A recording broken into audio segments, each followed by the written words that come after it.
所以咧，其實呢一首作品咧，希望大家可以細心欣賞。咁係我哋嘅好，咁我哋就有請大家表演呢一首嘅開場。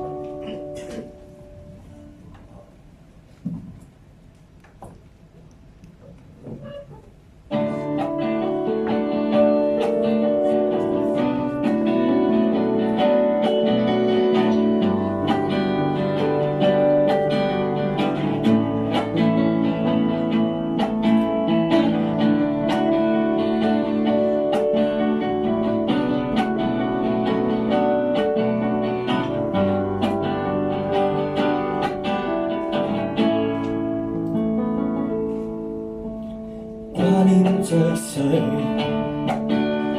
卻未能親身相對。追憶片段瑣碎，是我想象的依據。原來信橫越航道來到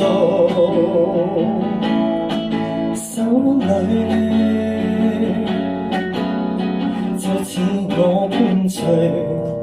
是誰寫信告知最在乎的是誰？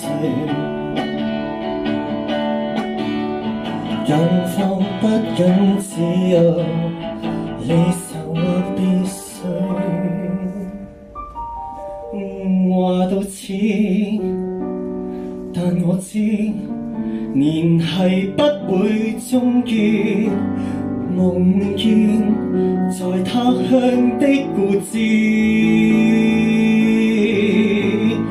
期待着回覆，心意悠長，如月面前的窗。文字逐行構成了擁抱的意象，期待着郵差送遞一封早朝上，聯繫着你共我，只短但愛長。